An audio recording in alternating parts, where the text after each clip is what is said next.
Well, it's yesterday. kind of funny because I don't think the vice president does have a problem with him. She pointed out that the supposedly homophobic former governor of Buttigieg's home state of Indiana had a very unbigoted comment when Mayor Pete publicly announced he was gay in 2015. I hold Mayor Buttigieg in the highest personal regard, and we have a great working relationship, and I see him as a dedicated public servant and a patriot. I'm just like, Pete, did you not like that? I mean, did you not like, because that's what the vice president said about him was that. So it's like, what's the problem with that? Karen Pence is not angry. She says Buttigieg is just trying to get some notoriety as he considers a run for the White House. I'm Steve Jordahl. American Family News is available online at onenewsnow.com, on Facebook and Twitter, and download the One News Now mobile app. I'm Rusty P. Stand by. The B-Sack Radio Show spotlights Christian rap artists. Never try to put me on the pedestal. The Lord is working on me. I'm getting better still. Hear in-depth interviews and news about upcoming releases. What's your motivation? Jesus, he's our motivation. Embarrassment of the United States of America, our great country, being the only major nation on earth not to guarantee health care to all as a right. I think spying on a political campaign is a big deal. It's a big deal. You're not suggesting, though, that spying occurred. I think spying did occur. Yes, I think spying did occur. It starts with family and faith, or faith and family. And we need more of that. And then if you don't restore the family, it's hard to correct any problem. It's hard to produce anything positive. And now, Stacey Washington. Welcome to the program. Thank you so much for being with us. It's my pleasure to welcome you into Stacy on the Right.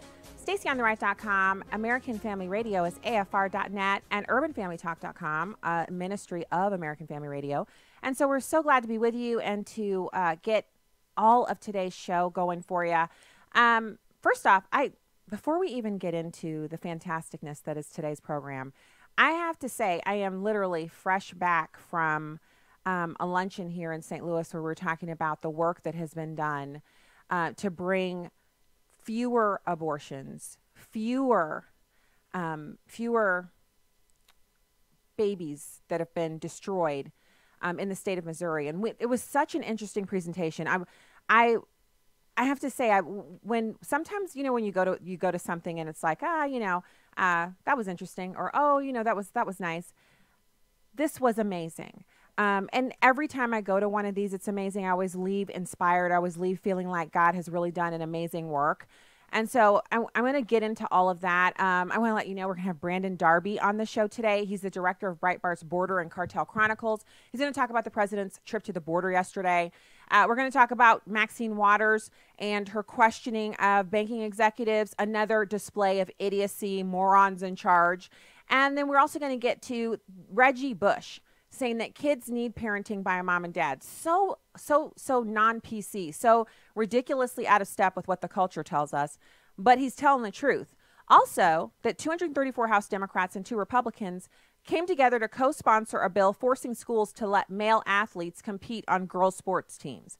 Now, you might be thinking, what about Title IX? Well, what about it? I mean, I guess in this day and age, we just don't care about that. It's not a concern. So we'll see what's going on there. Right now, I want to talk to you about activation. Now, activation, to activate, what does that even mean? The definition of activate is to make active, to cause to function, or act. So basically, you have to, it's like turning something on. But in the instance that I'm speaking of, activation has to do with people that are watching you. So if you are living any kind of life, no matter what kind of life you live, there are people in your life and people on the very outer edges of your life who are looking at you and they're watching what you're doing. Now, do I mean they're watching you in this like kind of crazy, like a stalker way? Well, perhaps. But what I'm talking about is that they see what you're doing and they're either marveling at it, maybe they're perplexed by it, maybe they're looking at you and they're taking their cues from you. And so out of your entire circle of people, the ones you think about and the ones you know they're actively interacting with you, and all of those who are on the periphery, you have no idea they're watching you. You have no idea they have any interaction with you at all, but they are watching you, observing you, and taking cues from you. I want to talk about activating those people. Now, first off, why would I want to talk about activating people that maybe aren't close enough in relationship with you for you to even kind of care about? Well, activating the people who are near you, who can see you, etc., the ones who are out in the periphery and those who are closest to you, it's just another word for discipleship. And so the example that we're setting, whether it's a good one or a bad one, influences the people who are around us. So Isaiah 43:1 says, "But now, this is what the Lord says. He who created you, Jacob, he who formed you, Israel, do not fear, for I have redeemed you. I have summoned you by name. You are mine." Now, when God says something like that and obviously he's talking to Jacob, but he's also talking to us. He's got that same message for every single one of us. So he formed you, he created you, he called you by name, he's redeemed you, and you are his. So that's the first thing. If our mind is set on that and we know we are his, it will change the way we behave, it will change our actions, and it will give us a superpowered charge of courage and strength and the ability to speak out in situations where our voice is needed, to be heard. Not just in our workplace or in our home, but in the culture. In the culture that we're all swimming in it. And you know, the worst thing about us swimming in it is that means our kids are swimming in it. And so all of the degradation, the lies, the move towards socialism and infanticide, and the move towards devaluing life, all of those things are what we're all swimming in. And it's the reality that we pass on to our kids. So the reality that I'm passing on to my kids as they go into adulthood is that abortion is lawful in this land, that we've aborted 16 million blacks and 60 million people. And I remember giving a speech, I don't know, maybe like 9 or 10 years ago, where I said we'd aborted 18 states worth of people. Well, actually, that number is now, it's grown. We've now aborted 24 states worth of people. If you take the population of the states and you add them up and total them, you get 24 states worth of Americans who are missing because they were aborted in the womb. Now, you might be thinking, well, how do I activate someone when I'm afraid to say things about pro-life, or I don't want to start stuff, or this makes me uncomfortable. We should be uncomfortable with the fact that abortion is the law of the land. We should be uncomfortable with the fact that this is what we have wrought and we're living in it and we're swimming in it and it is us. That's what we pass on to our kids. And the question is, do we want to win on this issue for the kingdom, not for Stacy on the right or, this one or that one or you, but for the kingdom so that Jesus Christ's fame can be heard in the nations? Do we want to win it for that? Do we want to win it for the unborn babies who are being ripped apart in the womb? Do we want to win it for life? For what God said about each and every one of us. It's not just the numbering of the hairs on the head or the numbering of the tears or being close to us when we're brokenhearted. It's not just when 2 or more of us are gathered together in his name, he's there in our midst. It's not just that. It's that before he formed the deep, he knew us. He knits us together in our mother's womb. And while he's doing the knitting, we have abortionists here, beam me up, Scotty, sucking the babies out. And that's permissible, it's lawful, it's paid for by taxpayers. You are condoning it whether you want to or not, because if you pay taxes, your money is going to Planned Parenthood too. And we are all complicit in it unless we're fighting it. And so if that is what we're swimming in, if that's what we're living in, it has to be our aim that we would do away with that before we go on to meet our maker, right? We want to end that now. But the only way we do it is if we feel confident that Jesus Christ lives in us and we have his courage, we have his mind, we have his mouth, we're able to speak the truth because he is in us. Then we can do all things. So Galatians 5:1 says, "Stand fast, therefore, in the liberty by which Christ has made us free, and do not be entangled again with the yoke of bondage." And so when Christians are sitting up with their hands folded and abortion is the law of the land and we don't speak out against it, we're in bondage. We've allowed the enemy to tell us, you can't speak out about that. You can't say anything about that. they won't like you. The next time they have a Christmas gathering or a cocktail party, or you won't be able to sit with them at the ball game. They won't acknowledge you. They're not going to want to spend time with you anymore. If you say that you're going to get put out. You're going to get set out. You're not going to be, you won't be welcome. And the answer to that is, of course, when God calls you to something, when he says, speak my truth, which is what is happening right now. If you're listening to me right now, you are meant to hear that you are supposed to be telling the truth about the sin of abortion, and you're supposed to be activating those in your network so that they would speak the truth about it, so that there would be no one who could say, well, I wasn't really sure if it was okay. They know it's wrong. They're on the side of the wrong, or they're on the side of the right. And it's not really, it's right or wrong. It's Satan or God. It's what's good. It's what's evil. There are no in-between places. But when we sit by silently with our hands folded and we're too afraid to speak, the enemy wins. And God can't use us if our mouths are sewn shut. So, one more time. This is what God says to us in Galatians 5:1. He says, stand fast, therefore, in the liberty by which Christ has made us free. Does he say, sit there with your mouth shut and allow evil to reign? You are in bondage and you don't have anything to say that's good, and you also are not allowed to speak. No. And it's not the purview of any one person. It's not because, this person is doing a radio show or that person writes a column. This one leads a Bible study and they're the only ones who can speak. No, it's you too. You are also required to speak the truth. You are not only required to speak it, but you are required to live for that truth until such a time as God sees fit to bring it to an end, this scourge that we live in, which is abortion on demand in America. And so I cut that off. Stand fast, therefore, at the liberty by which Christ has made us free, and do not be entangled again with the yoke of bondage.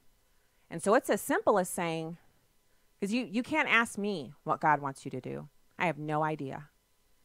But you can ask him. You can say, Lord, what do you want me to do?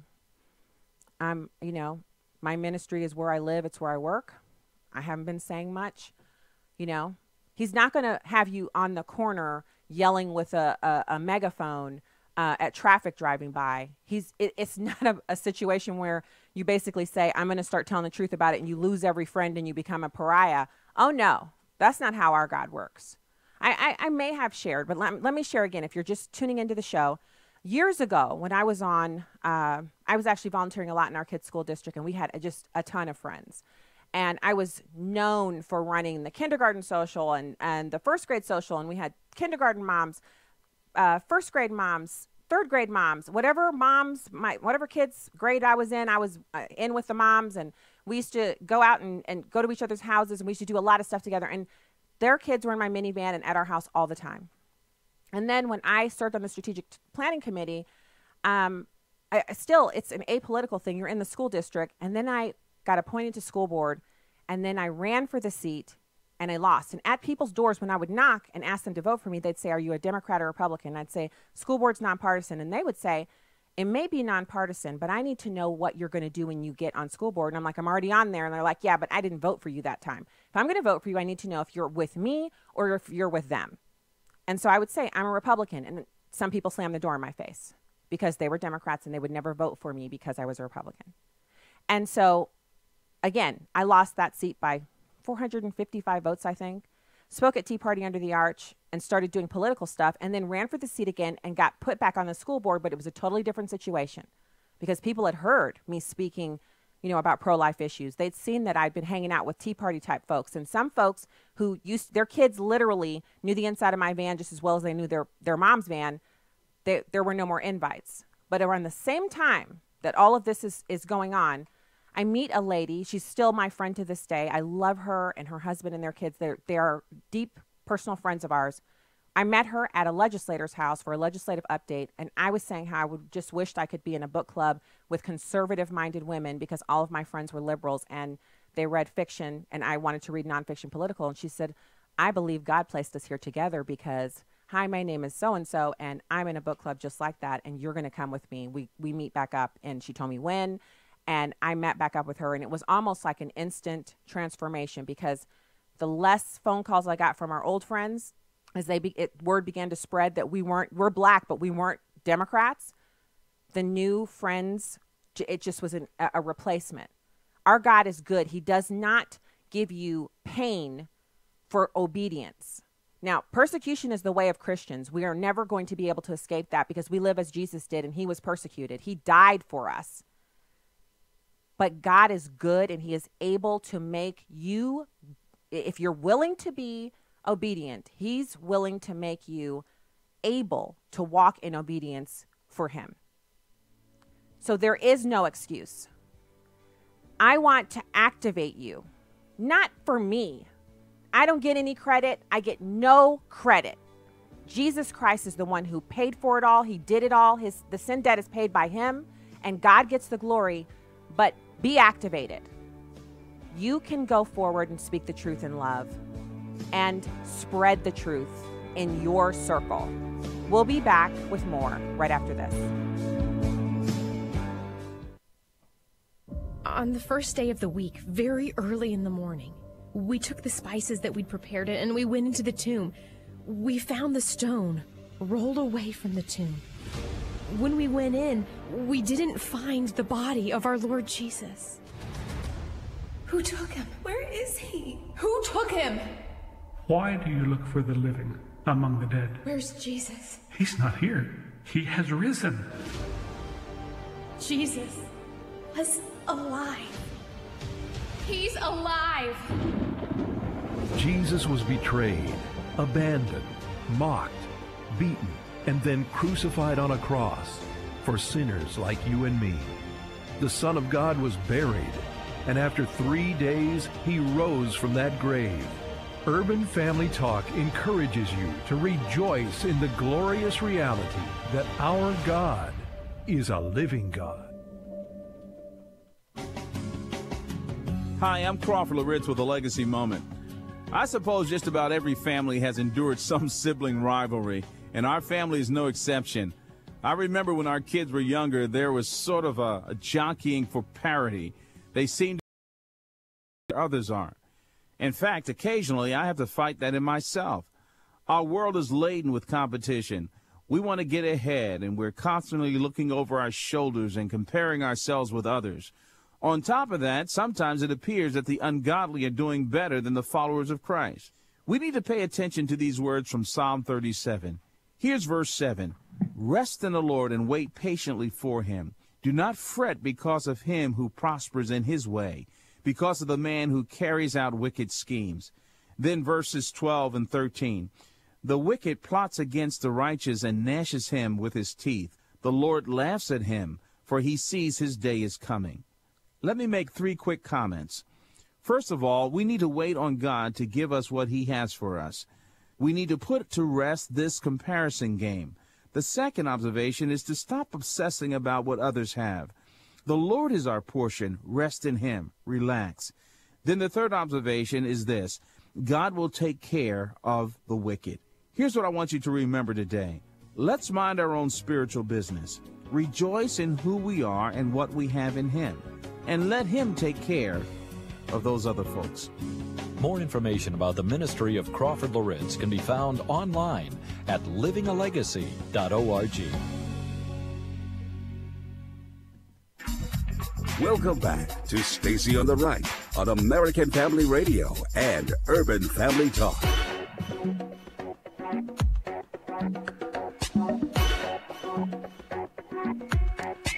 Welcome back to the program. Thank you so much for being here. It is okay. So we don't have our guests right now, so it's perfectly fine for us to go into this audio that I had for the first segment, but I got a little, I got into that first subject. So let's listen to number 4. It's Reggie Bush. He's saying that kids need parenting by a mom and a dad. It's number 4. But I will speak to my personal upbringing. My real dad was not in my life growing up. And so the foundation of why I wanted to be so great in the football field was because I wanted I wanted to make my dad jealous, right? And I had this resentment and this aggression that I grew up with towards my real dad. And as I got older, I realized my dad never had his dad in his life. And I just posted something about this on Instagram the other day. And my dad met his dad for the first time 5 years ago. My dad's 53 years old. And my grandfather, my biological grandfather, who I still have never met to this day, has lived in L.A. this whole time. And so to me, we got to get back to the foundation at home with the parenting. And a lot of my boys I grew up with didn't have their dads. A lot of guys that I knew in the NFL that I played with didn't have their dads growing up. So for me, I learned from a lot of the men through football, right? Football ultimately became that father for me because that was where there were other men there. Now, the issue with that was that I'm learning from other men that are just as broken as me, right? And so I think a good start is getting back to the foundation of where kids are young and making them understand that, listen, just because you have a tough upbringing doesn't mean you can't go on to be successful. And I think if you start there with the parenting, because not having a man in your life to show you how to be a man, that has significant effects. And a lot of those effects have stuck with me up until my relationship with my kids and my wife. And so we'll get into a little bit more about the discussion that he's having there. They were actually talking about Nipsey Hussle and the fact that he was gunned down after leaving the hood, becoming very successful, and then coming back and doing some amazing things, rebuilding the neighborhood, trying to change people's lives and their trajectory. And he was gunned down by someone that he knew well. And Reggie Bush is saying that it's jealousy and envy and just the spirit of you made it and how dare you come back here and kind of put that in our faces. It's a sad story. But what they're talking about is they're telling the truth. And it's so odd to hear them saying these things because it's so un-PC. Like, it's not allowed for people to say the kind of stuff that they just said. But it's amazing how certain people, when given an opportunity, they start telling the truth. And that truth just went out on that huge program. So we'll get back to that. Right now, I want to get to our guest. We have Brandon Darby. He's the director of Breitbart's Border and Cartel Chronicles. Brandon, thank you for joining us today. Hey, thank you for having me on. Hey, okay, so President Trump visited the border yesterday, and we've heard all of the stats. Over at Breitbart, you guys are tracking this, and also at any number of places, anywhere where the truth can be found. We know that last month there were 74,000 people who entered the country illegally, and then they're expecting 100,000 this month. Next month, they're saying it could be as high as 130,000. This isn't just a crisis. It's a concerted effort to destroy our immigration system. What did you think about the president's speech yesterday? Well, I mean, I kind of think the same thing about not only what the president's saying, really, but what Republican politicians are saying as a whole. I think the same thing about it, as I think every time they say pretty much the same thing. This is the cycle that we go through. We have one party, I think, who obviously sees this as future voters, and they don't want any security on the border. A lot of them are calling to tear down the border barriers we do have. And then we have a Republican Party who, for the most part, every time there's an uptick, they come out, they're against illegal immigration, they're against what they call an invasion. And then when they get power, when they have the executive branch in both halls of Congress, they don't really do anything to change the laws and the loopholes that are encouraging people to come here in the first place. And then they wait till the Democrats are in power again, and then they get really critical and say it's the Democrats' fault. We go through this cycle. We've done this for many years now, right? So we're kind of in the same old cycle. That's what I think about what's going on right now. Okay, so you know what?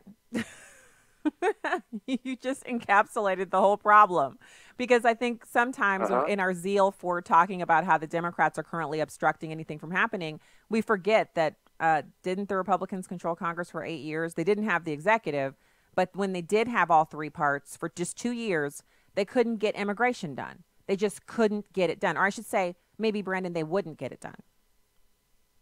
Well, but it's not only did they control Congress most of the time under Obama, but they had the first 2 years of Trump, and they still didn't get anything done. You know, like let's just be straight. Like here's what's going on, right? In a nutshell, this is the situation. In a nutshell, we're a very wealthy country. with a system that functions as perfectly as it does function, it functions. Most of the nations south of us that we are talking about, whether it's Mexico or the Central American nations, they don't have a functioning system. They don't have 911 to call.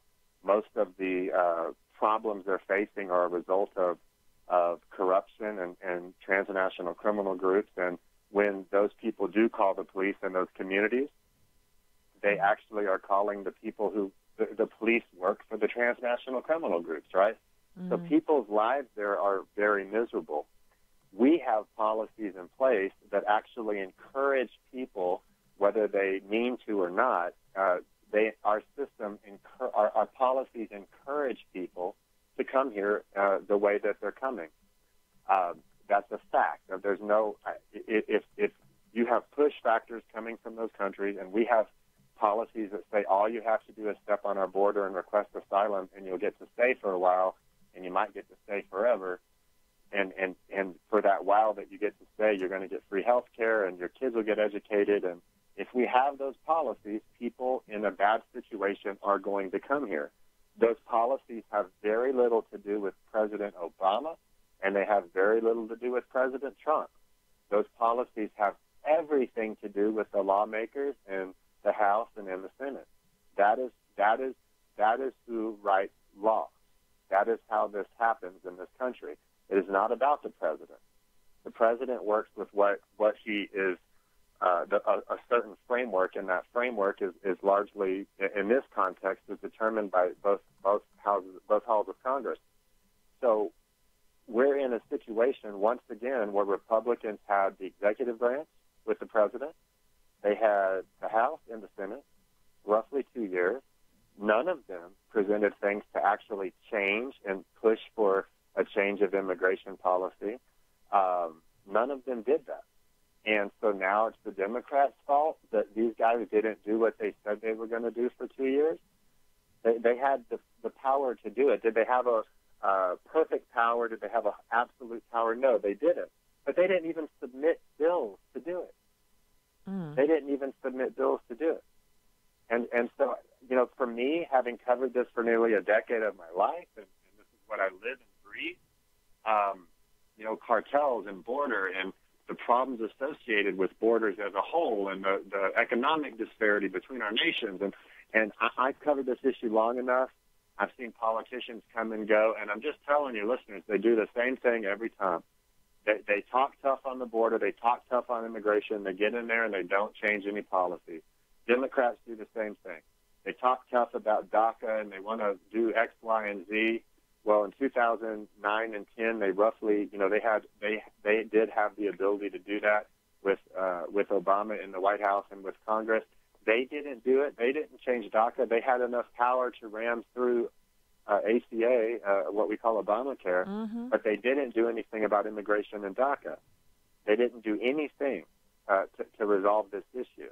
And then they wait till Republicans get in office, and then they start trying to submit bills and trying to talk about it and make a focus, because they know the Republicans aren't going to do it, and it gives them a wedge issue to beat Republicans over the head with.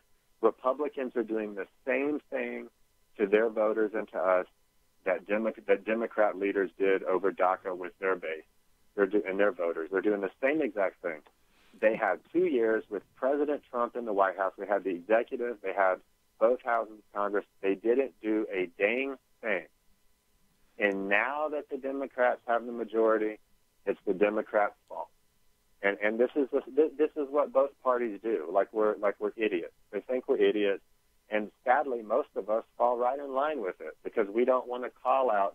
It's easier to say, stop those migrants or those illegal aliens. Well, technically, they're not illegal aliens because our law says they can come here like that, and the law says that because Congress has failed. Both parties have failed, okay? But so they say, stop those migrants. Look at those migrants. Look what they're doing. Look what the Democrats are doing.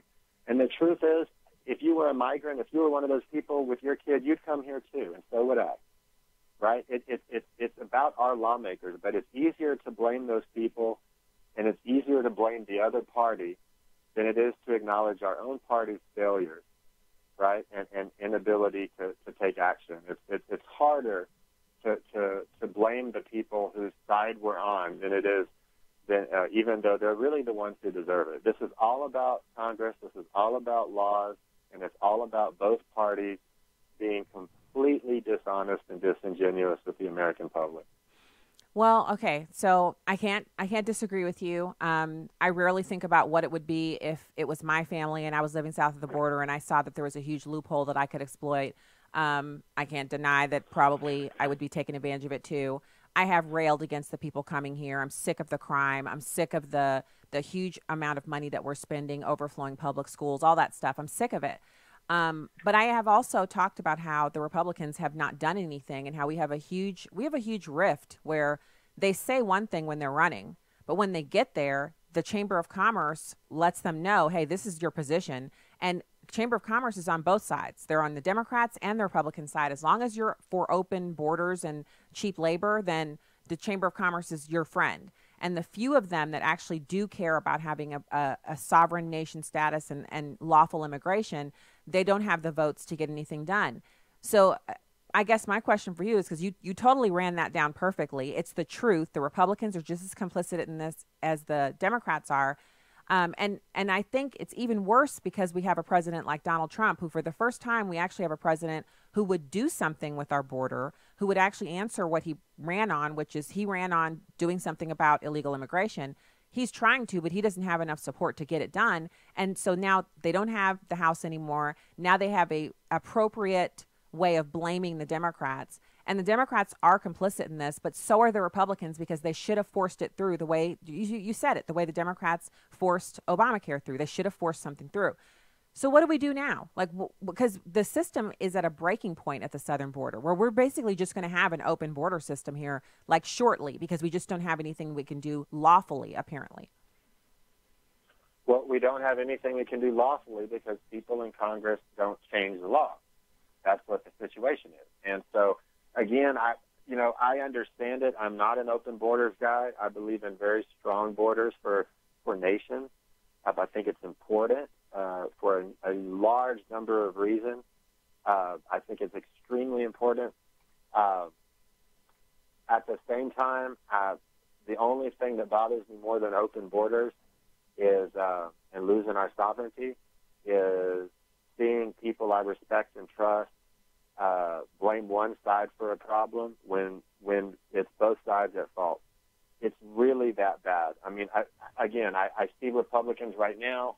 They're coming out. They're having this strong view about the border. Like, oh, we're going to do this and we're going to do that. First off, I ain't heard anything from them in the last decade of my life that I've been screaming about this issue every day for most of those Republicans.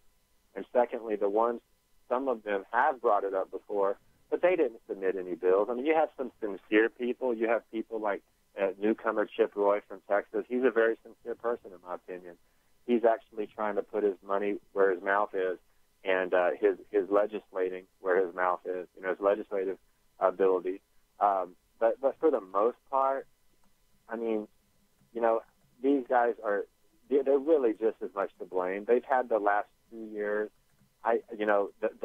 The policies that the inaction of the last 2 years is why we are, and not just the last 2 years, but in specific when we're talking about Congress, right, and changing the law. The inactivity over the last 2 years is what brought us where we are today with these extremely high numbers. And I just can't take anyone seriously who was in Congress for the last 2 years and didn't try to do anything about it. It's their own fault. They ought to all get fired. I mean, if any of us performed this badly and had, if we had a job for 2 years and a responsibility and the results were this, we'd be fired in a second. We would. People wouldn't put up with that for a second. So the more these guys point their fingers and speak loudly and put out press releases about illegal immigration and our border and our sovereignty, and when they didn't do anything, make no mistake, this is happening for a lot of reasons, but the one thing that we actually have direct power over is making sure our laws do not encourage it and create pull factors on top of push factors that are not so easy to solve.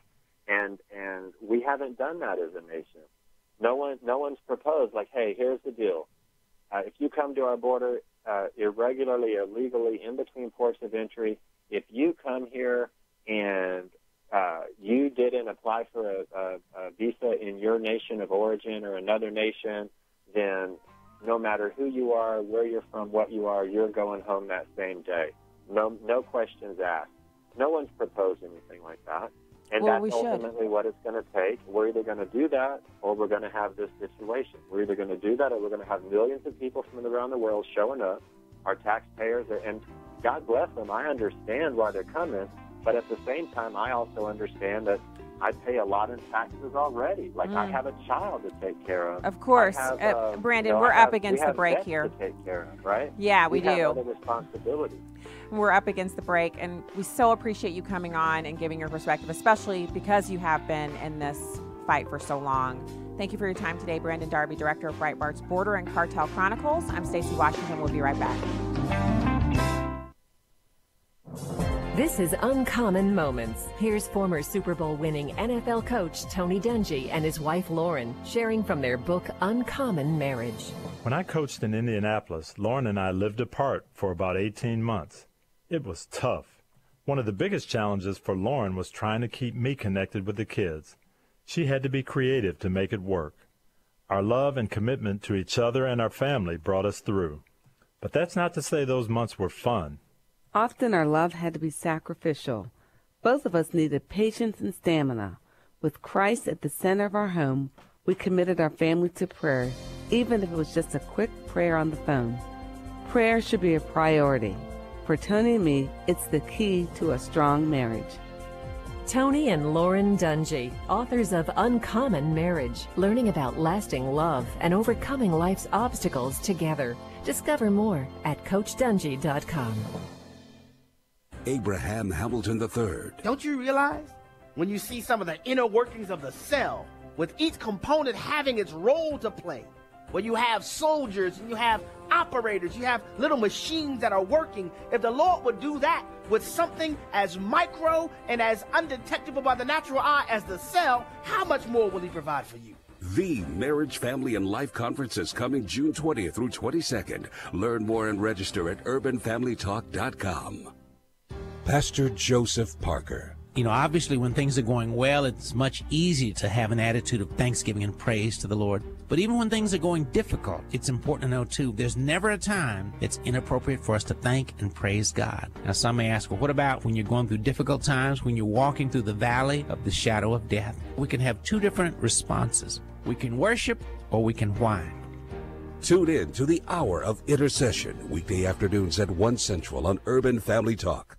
This is Poll Parade with Fox News Director of Polling, Dana Blanton. Ready or not, the 2020 presidential campaign is here. Actually, it kind of started more than 2 years ago. Donald Trump filed the paperwork to run for re-election on his inauguration day. That was January 20th, 2017. So after waiting over 2 years, we did some hypothetical head-to-heads on our Fox News national poll, testing the more widely known Democratic candidates against Donald Trump. Right now, the president edges both Kamala Harris and Elizabeth Warren by 2 points. He narrowly trails Bernie Sanders by 3 points, trails Joe Biden by 7. Biden's lead is just outside the poll's margin of error. A couple of things stand out. Support for Trump stays between 40 and 42% in each of the matchups, not where he wants it to be. Plus, some who backed him in 2016 aren't yet convinced he deserves a second term. Between 11 and 15% of Trump voters are undecided or would back the Democratic candidate. I'm Dana Blanton, and that's your Poll Parade. Welcome back to Stacy on the Right on American Family Radio and Urban Family Talk. Today, there are more than 44 million Americans that owe, this is student loan crisis, $1.56 trillion in student loan debt.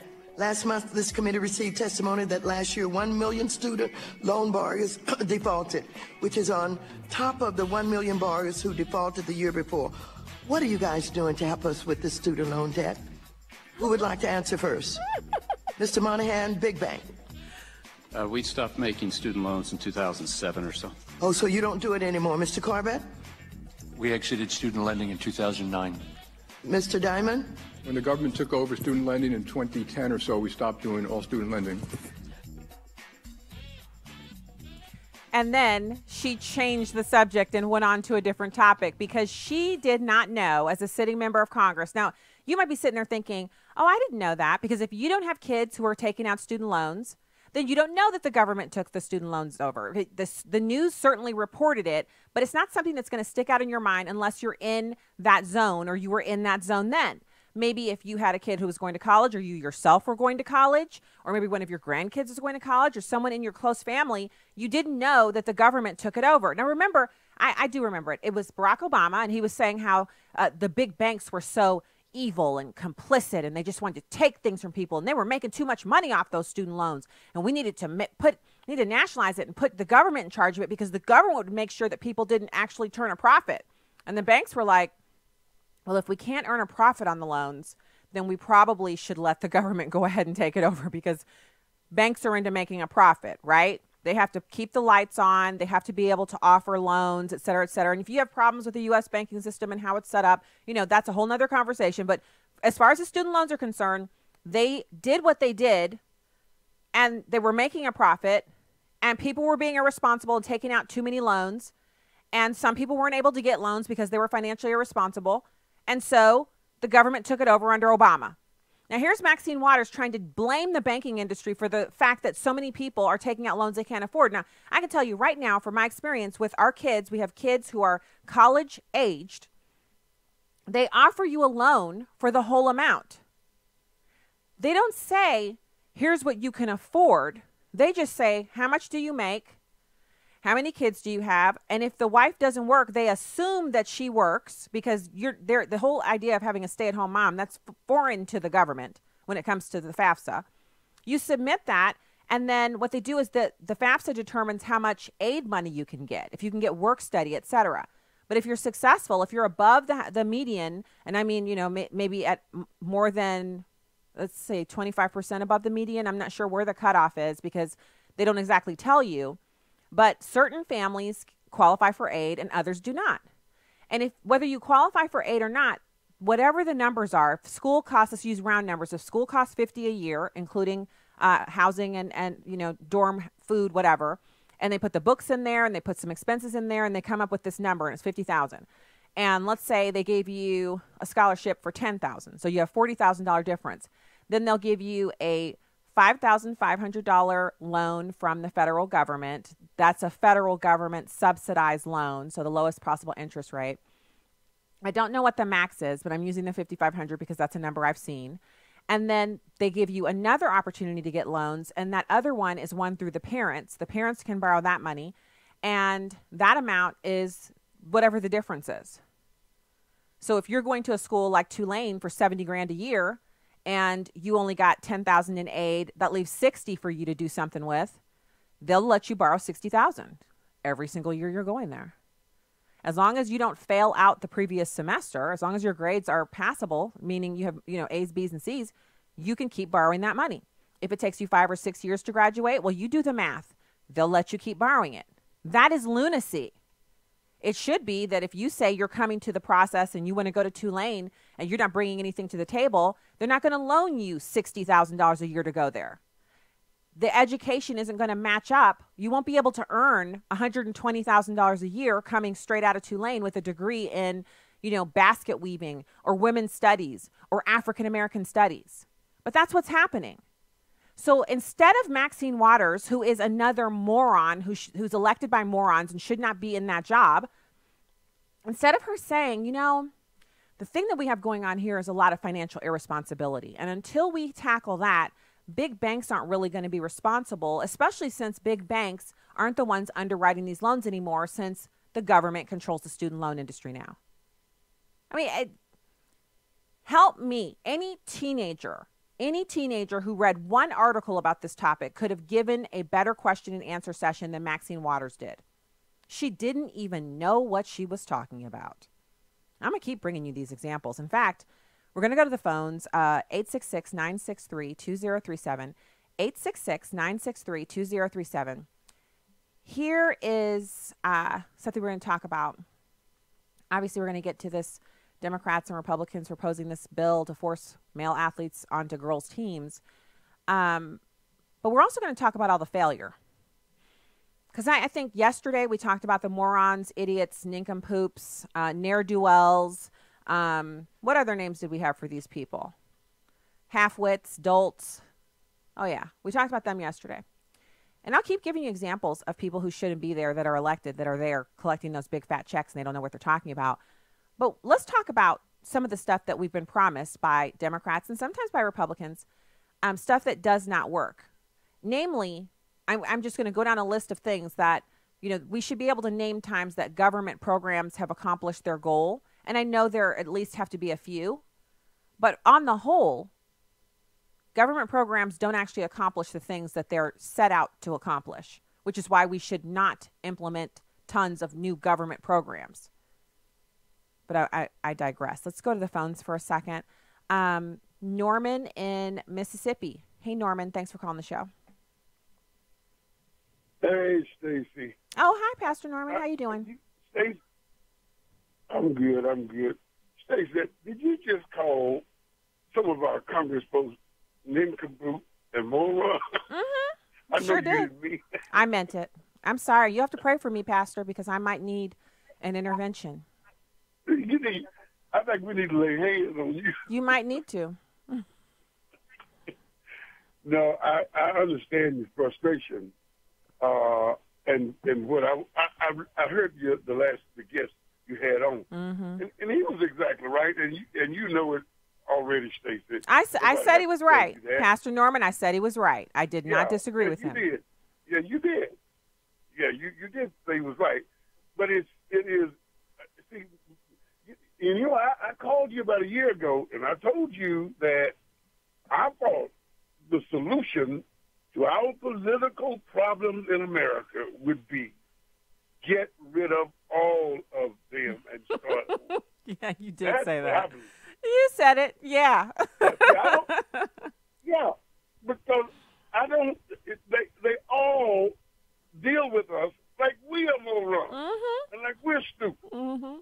I mean, and the man was exactly right. When one party's in control, they get blamed for everything. And he's right. He was right about the president. Normally, what the president does, he's the executive, so he has to execute and deal with what you give him. And Congress is not giving him anything to deal with. Yeah. This president especially he's a deal maker. And I can guarantee you, if the Democrats in this next election win the House and the Senate, that this president, I guarantee you, will get more done. He will be something like President Clinton was with the Republicans. Everybody give President Clinton a lot of credit for what took place in those years, but those were really Republican ideas. But because he was the president and capitulated, he got the credit. Oh, and I love that because what he did was he played things to his advantage because he was not going to be popular and have a good legacy. So he decided, you know what, these people are going to gridlock me and they're going to make me look terrible. So I'm going to work with them instead. I'm going to find things that we can agree on, and we can agree on a booming economy because that makes me look good. And he worked with them where he could, and where he couldn't work with them, he kind of said, look, we can't, we can't work on that, but let's do some things we can do. And it was a brilliant strategy. But we don't see other presidents really doing that. I will give it to President Trump on the DACA thing. You remember, Norman, he actually said, I'll give you all the DACA you want. All of the people you want to legalize, whatever you want to do with them, I'll give them to you, but you got to give me something on the border wall. And the Democrats wouldn't do it, which I think it was a fatal mistake for them because I think that's going to come back to bite him in the 2020 race. I think Trump's going to be able to say over and over again, I tried to give DACA recipients lawful remain in the country, and the Democrats wouldn't give it to me. And it's going to make them look bad, but they just wouldn't. It goes back to what the previous guest said. Brandon Darby said any of them want to fix it. And that's proof that at least the Democrats don't want to. And the proof for the Republican side is that they were in control for 2 years and they didn't do anything. So, I mean, thank you, Pastor Norman, for calling in. I love it when you call and then we get to laugh and agree on some stuff. So that's awesome. Let's go to Erica in Texas. Erica, thank you for calling the show. Hi, Stacy. I really enjoy listening to your show. I just have a comment about immigration. Sure. I live in Texas, of course, but I'm just really fed up with what everything that's going on. I'm also Hispanic. I love my race, but I'm an American, and I have 4 kids that I need to protect. Me and my husband, we try to protect these kids, and I just think, a lot of Hispanics are afraid, to, I guess, go against your own race, but we need to stand up. We need to support our governor, our senators, so this wall can be built, because honestly, I'm afraid, that these people are going to come in, to do harm. I understand that they want a better life, but not everybody thinks that way, and so do Americans. We want a better life as well, but we have to, I think we need to protect our border, because it's really scary. And, I get afraid for my kids. They're young. I have teenagers. I don't want, you don't want anything to happen to them. Drugs. Yeah. Exactly. And I think the younger ones. You're in a really tough situation, Erica, because this has occurred to me, especially when we were in California a couple of weeks ago, and there were people there who were Hispanic, and they were serving, Latinas and Latinos, and they were serving and everything. And there were a couple of times I caught them, like, just their faces while they were working. I almost felt like they're wondering if other people are wondering about their status, right? They didn't look like they trusted the people who were in line. And the people in line didn't really seem to me like they were looking at them askance, but I just got this feeling like, sometimes we women can feel stuff. It's like you just feel like your friend is upset, or you feel like someone's not quite right. They're upset. I felt like that. And it was more than once I felt like that. And one of our Uber drivers was Latino, and he was awesome. Oh, my goodness. He'd been in California for 20 years. He named off every place we should go. He knew the Anaheim area plus the surrounding area like the back of his hand. And he was just so entertaining. And we were talking with him, and he was talking about how much he loved California and had lived there for 20 years. And it never occurred to me that he might not be in the country legally. But again, if what this does is it makes it paints everyone in a bad light. It's the same way Black people feel about gang violence and the way the inner cities are they're so economically depressed. It paints Blacks on the whole in a bad light. For some people, you feel that pressure. And I feel like that's what happens to you and your kids, but it's not your fault because there's other people doing this, but the blame gets spread out. Yeah. And I just think, we shouldn't be afraid. It's not, a race thing, because honestly, if a gang member comes in here, he's not going to die for me, so I'm going to protect my kids, and I think we should protect our borders, not just from Hispanics, from others, so yeah, I just think, we need to stop being afraid, and stand up for what's right. You're right. You are absolutely right. Thank you for calling. And thanks for listening. I appreciate you calling in today. It's just such a horrible situation. We have time for one more quick call. Judy in Tennessee. Hey, Judy. Thanks for calling. Hi. Hi. Hi, Stacy.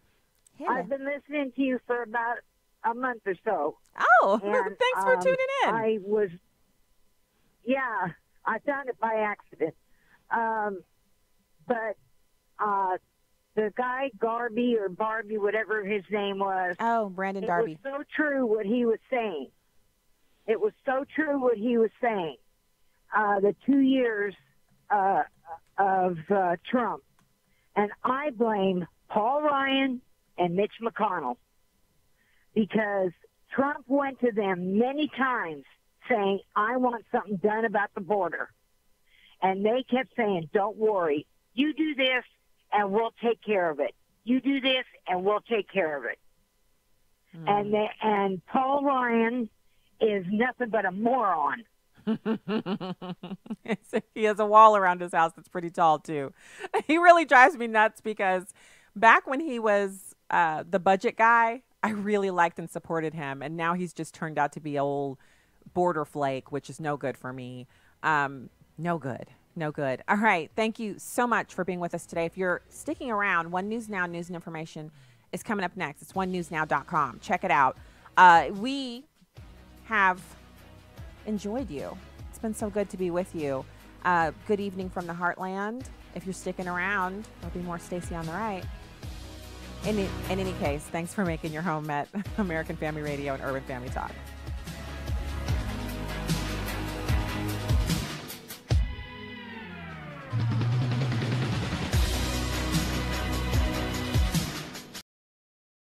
trillion in purchasing power. So you know businesses are watching us. But millennials are losing our faith, so we know Satan is watching us.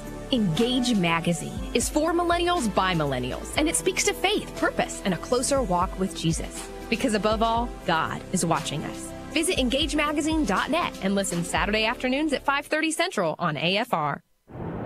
Truth, wisdom, empowerment. Urban Family Talk, a ministry of the American Family Association. American Family News, I'm Rusty Pugh. Attorneys for WikiLeaks founder Julian Assange say they'll fight his extradition to the U.S. Rachel Sutherland reports. Prosecutors say Assange conspired with former Army intelligence officer Chelsea Manning to crack into a Defense Department system to gain classified information about the wars in Afghanistan and Iraq, assessments on Guantanamo Bay detainees, and State Department cables. Independent Senator Angus King believes Assange has been acting as an agent of Russian intelligence agencies. We have a vital interest in understanding his role in that process. So far, Assange has not been charged with anything related to the 2016 campaign.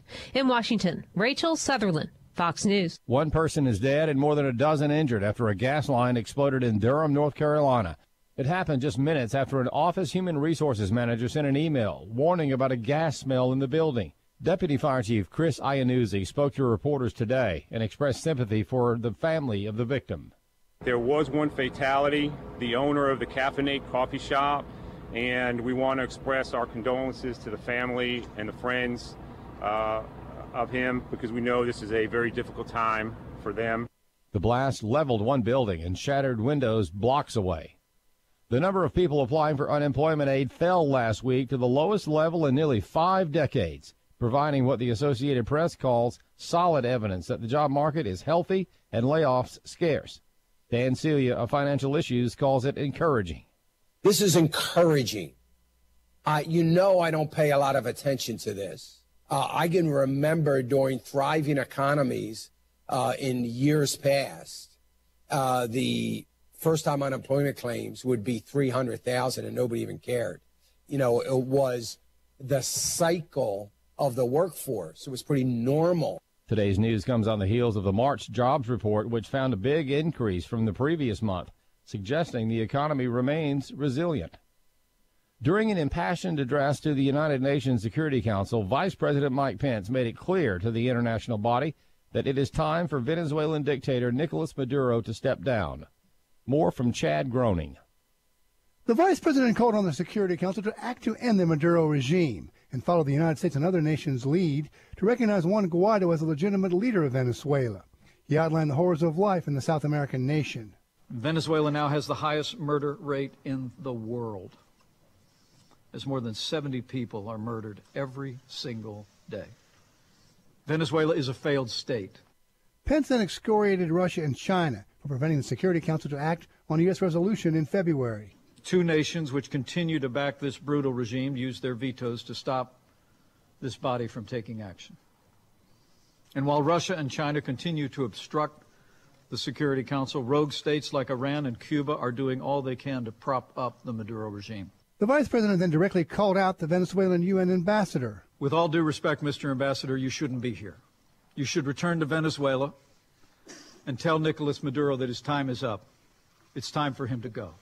Pence made it clear that all options are on the table for the United States to get rid of the brutal Maduro regime. And finally, here's the latest weather update. The huge storm over the plains continues to intensify, bringing blizzard conditions from Omaha to Minneapolis with 55-mile-per-hour winds and locally heavy snow amounts of upwards of 2 to nearly 3 feet in spots. In the Midwest, the chance of severe weather exists from Milwaukee and Chicago towards Indiana through the overnight, while Friday brings all that storminess east. We'll see clouds in 85 in Jacksonville, showers in 82 in New Orleans, but sunny from Dallas to St. Louis and Denver. Showers and flurries, though, through the Rockies. And a new system roars ashore in the Pacific Northwest, bringing with it some showers and some winds. Temperatures in Portland right around 60 degrees, but then it clears out heading down the coast, sunny down to L.A. We'll see temperatures ranging in the low to mid-70s along the California coast, with showers through Arizona and Santa Fe. That's your national weather forecast. I'm Brian Edwards, NBC News Radio. For American Family News, I'm Rusty Pugh.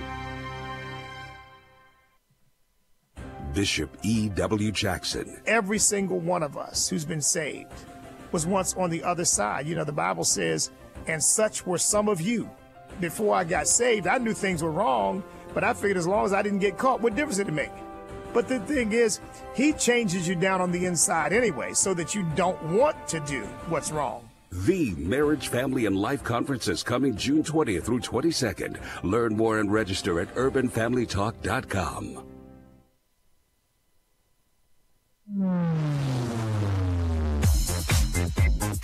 She's sharp, pointed, and insightful. This is Stacy on the Right on American Family Radio and Urban Family Talk. We are going to end the international embarrassment of the United States of America, our great country, being the only major nation on earth not to guarantee health care to all as a right. I think spying on a political campaign is a big deal. It's a big deal. You're not suggesting, though, that spying occurred. I think spying did occur. Yes, I think spying did occur. It starts with family and faith, or faith and family.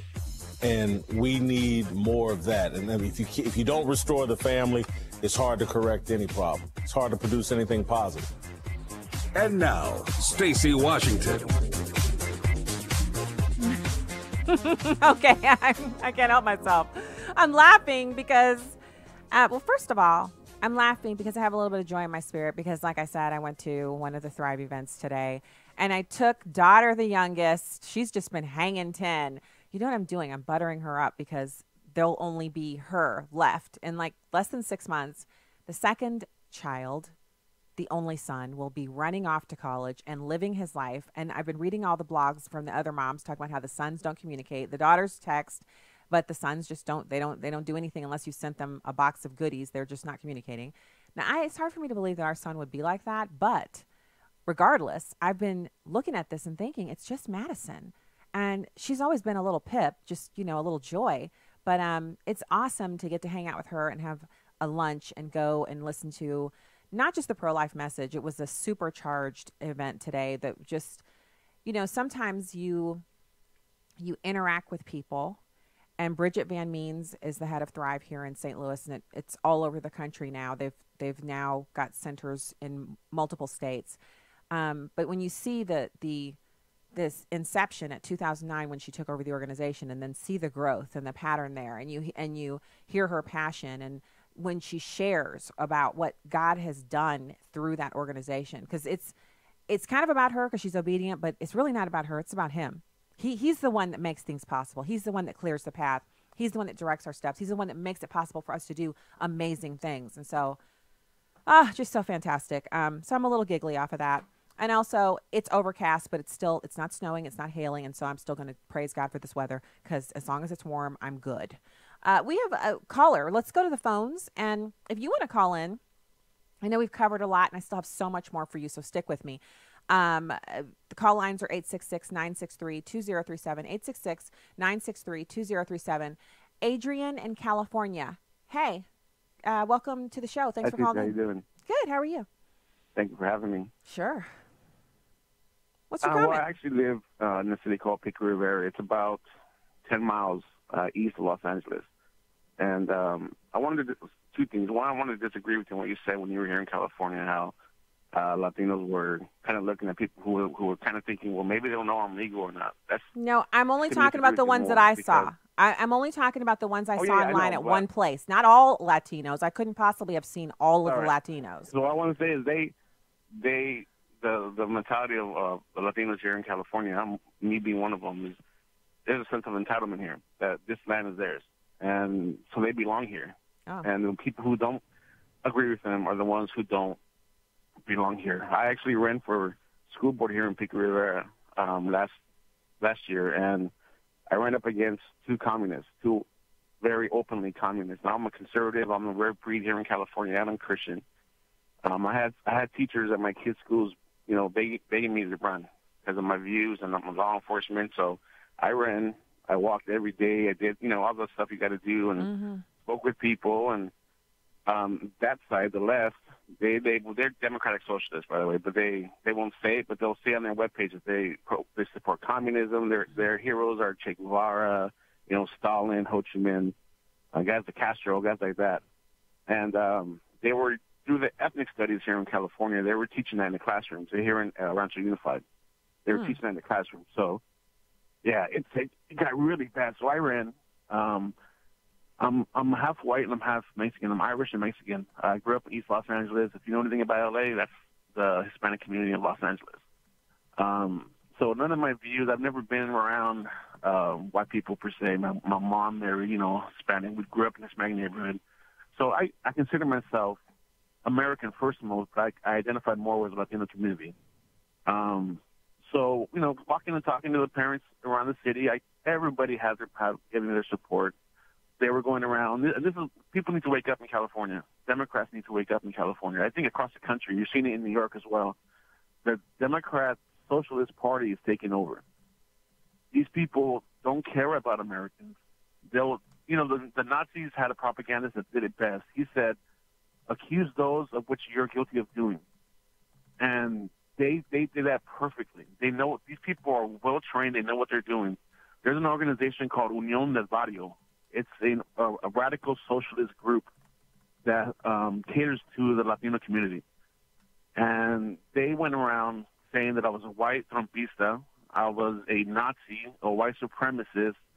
I wanted to deport all illegals. I wanted to stop funding for kids who are here illegally in the schools. And they did it perfectly. They got people believing them even after I've talked to them. And I showed them proof who they were. They don't care. See, the problem here in California is people are not educated. You don't have enough media covering the truth.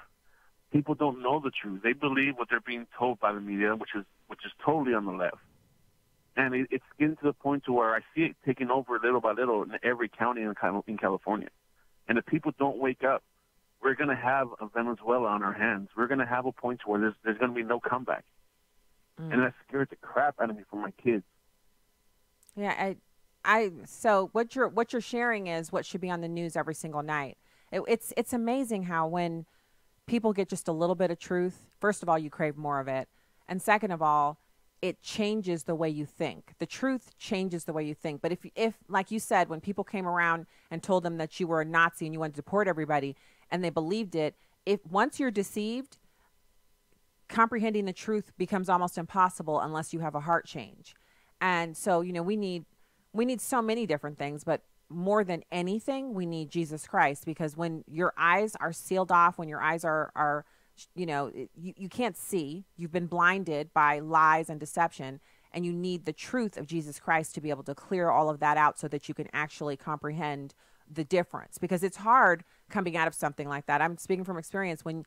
If you're living as a Democrat and you're voting with the Democrats and you believe that abortion on demand and socialism and all that other stuff, you're deceived. And then when you come out of it, it's a little at a time. I mean, some people have an instant moment, but usually it's one thing. You're like, wait a second, I believe that. That's not right.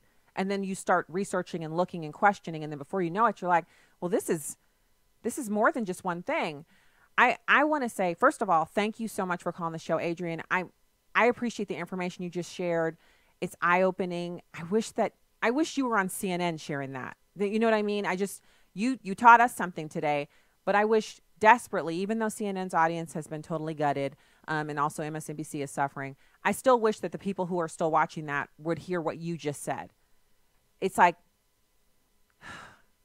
it's so sad to me that that's what's going on, because if anything, if we were in a situation where we knew we could never deport another person, my wish for those people who are here now that are going to be Americans would be that they would learn about the Constitution, learn about our rights and liberties that are given to us by God, and that they would want to be Americans. Not that you don't have any of your own personal culture, but that you would learn to love this country and to appreciate it and want to preserve it. I don't think that's happening. I don't see people wanting to preserve what we have here. It seems everybody wants to tear the country up and go in a different direction, other than the direction that the thing that made you want to come here in the first place. The thing he said about people who are here illegally wanting to, or feeling like this is their country and it belongs to them already. I understand that's what La Raza preaches, and that's what is on Univision and you know, Spanish TV, Spanish-speaking TV. It's like this land was always theirs. It's going to be theirs again. They're going to take over the whole of America. And I just caution people, you can take it over. It might even be that the judgment, you know, I hate it. I don't want America to be in judgment, but we've seen so many times in the Bible where nations fell under judgment, and part of the judgment was that some of the women and the children were carried away into slavery. The young boys, the young men, carried away into slavery. Look at Daniel. He was carried away by the Assyrian king to serve because he was of a noble family and handsome and intelligent. He took all of the noble sons, the handsome, intelligent ones, were all taken away and trained in the ways of Assyria, trained in, you know, idol worship and all of the ways of their culture. And he was still able to make a huge mark for the kingdom because he refused to adopt their ways. He learned everything that they told him to learn, but he refused to become one of them. And that's the thing here. So, you know, the idea that you can come in with your own cultural norms, like Middle Easterners or people from Guatemala or whatever, you come in with your cultural norms and you want to be in America, but you want to live like you're in Honduras or the Middle East, means you're going to turn the place you're living in into the Middle East, which will mean at some point you'll be trying to get out of here and go somewhere else. I don't know if you guys saw in the news, Canada is no longer accepting refugees or immigrants from America because they know people are coming into America and they're like, well, we don't know what we're going to do under Donald Trump. So they want to go up to Canada because they think it'll be easier for them to get citizenship there. But Canada's like, no, you ain't. You coming up here. We don't want all of you rejects from America. Isn't that something? Isn't that something? In other words, the Canadians are saying it's cold up here. It's nothing like your home country. Go back to America or your own home country. You can't come up here. Pretty stunning. All right, we have just enough time to cover this. So it's these 234 House Democrats and 2 Republicans who've sponsored this bill. And the bill is about boys playing girl sports. Now, I don't know why. I honestly don't know why. Why do boys need to play girls' sports? Because they're no good at boys' sports? So never mind that it's Title IX. It would be completely obliterated. And how many years women and men work together to try to get a program through public schools that would fund sports for girls. So girls softball teams, girls basketball teams, not because they're all going to go play professional sports, but because it's really fun for kids to play on teams with kids who are similar in size and age and ability to teach them teamwork and sportsmanship and all of that. And they're going to obliterate all of that for a teensy-weensy little exchange, for a teensy-weensy tiny little bit of people who clearly they don't have their mental acuities in proper order. So just, that's not right. I know it's like one of those things where we could go into it for ages and ages and ages, but I'm just not going to. It's not right. We shouldn't be doing that. And it's got to be stopped. I'm hoping that the Senate will stop it.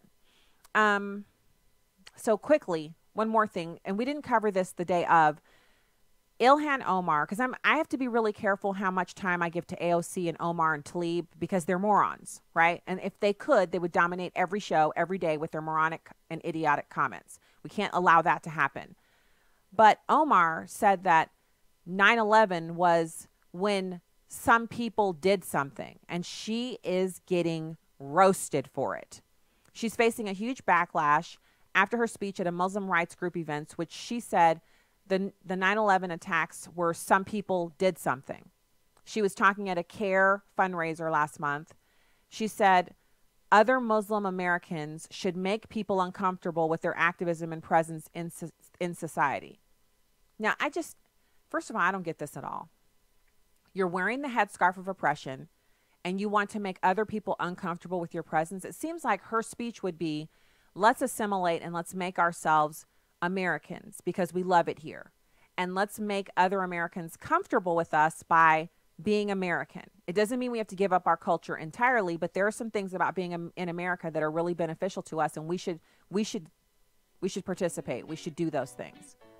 Instead, she's saying they should make people uncomfortable. She said, CARE was founded after 9/11 because they recognized that some people did something and that all of us were starting to lose access to our civil liberties. Again, moron alert. She's on the move. And the backlash is appropriate, I guess. Whatever. When we get back, we'll have John York from the Heritage Foundation.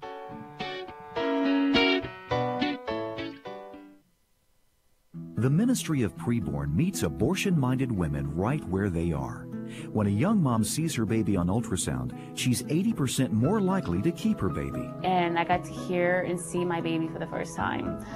Hearing the heartbeat made me cry, and it was certain that I was going to keep my baby forever.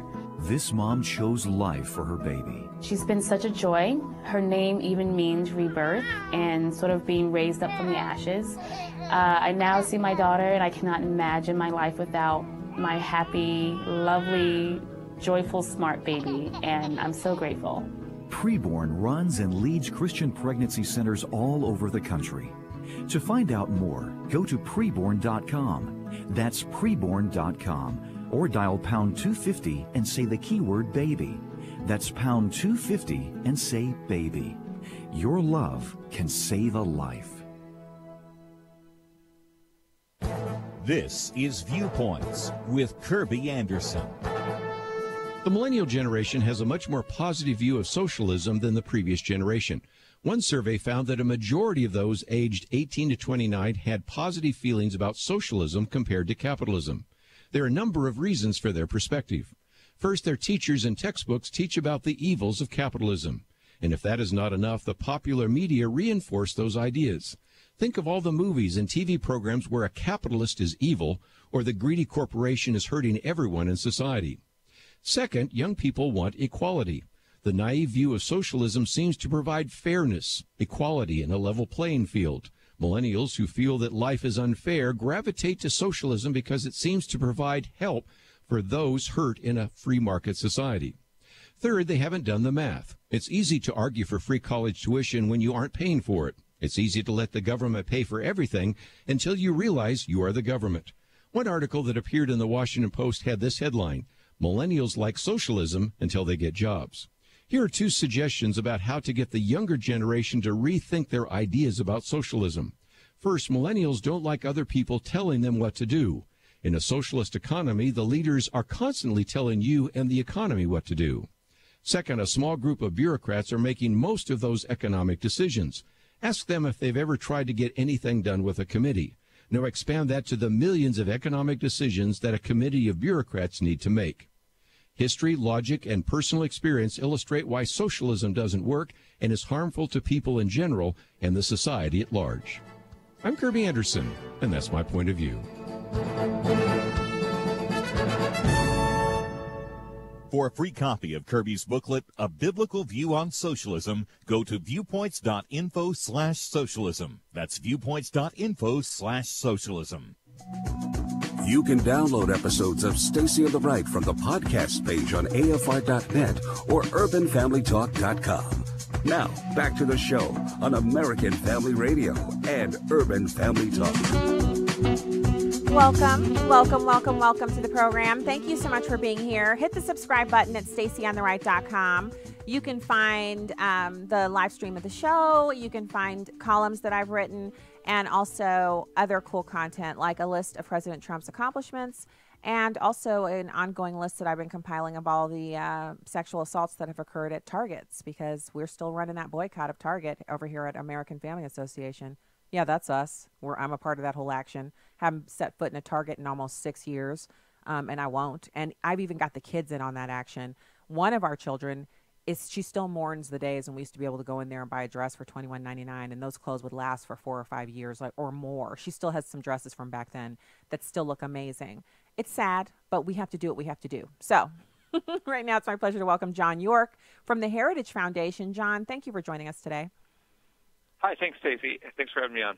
Okay, so I'm so excited to speak with you because I'm not a lawyer and I don't play one on TV.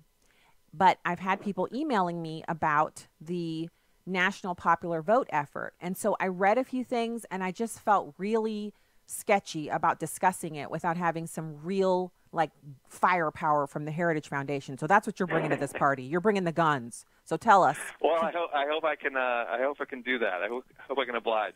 I'm not a lawyer either, but I've looked into this a fair amount, and it seems pretty unconstitutional to me. Okay. The details are, as you probably know, 13 states, most recently Delaware, have signed on to what's called the National Popular Vote Resolution, which is basically they agree to cast their electoral college votes behind whomever wins the most votes nationwide, not whomever wins the most votes in their state. Now, as your listeners probably know, the Electoral College, most states give all of the Electoral College votes that they have, which is equal to the number of House of Representatives members they have and the number of senators they have, to whoever gets 50% plus one or the most votes just statewide. Okay. This would be a radical change, of course, because if enough states sign on to this resolution, it wouldn't really matter that we'd have an electoral college. This agreement between the states would determine the winner of the election.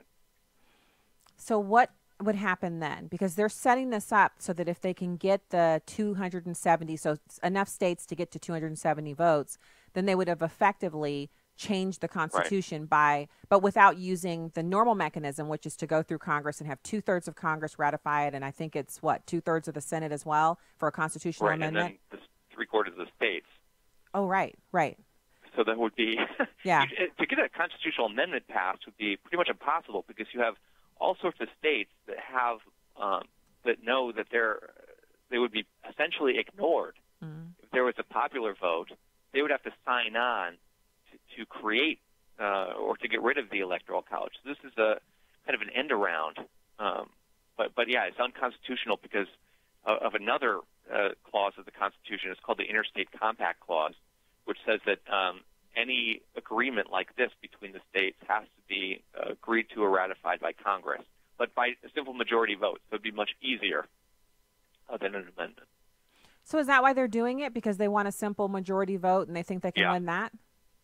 Yeah, that's definitely the plan. Because an amendment's off the table, it's just not going to happen. So this is a way of getting there without having to hit that high hurdle. And like I said, it's unconstitutional except for if Congress, by a simple majority vote, I suppose, or maybe 60 votes with a filibuster, passes on it, which would be a disaster. But like you said, they have to get to 270 because if you have two major candidates, that's the mark at which you get elected because there's 538 electoral college votes, and they're up to 184 now. So that's they're more than halfway there. Right, but so first of all, can they get there? Because I think the explanation you've given has been it's fantastic. Because you have to kind of remind us. It's been I won't say how many years since I had a civics class, but clearly not recently. And even though I read up on it a little bit to try to talk about it, I still felt like there was a piece of it, for my understanding, that was missing.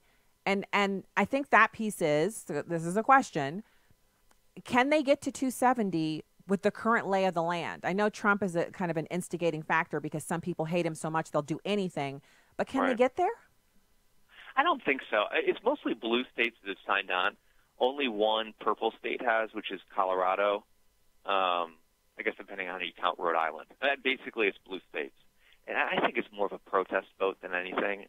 I think it's, like you said, Trump won the Electoral College vote but lost the popular election. Of course, who knows if he had been running for a popular majority, how he would have done. Obviously, it changes how you're going to campaign. But nonetheless, that's what happened in 2016. And I think a lot of these states are signing on as kind of a sign of protest.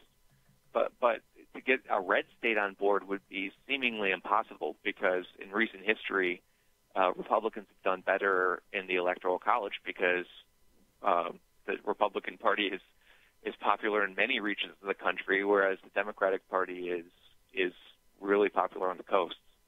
Well, and isn't it because that's the race? I tend to see the Republicans as being so practical it almost hurts them.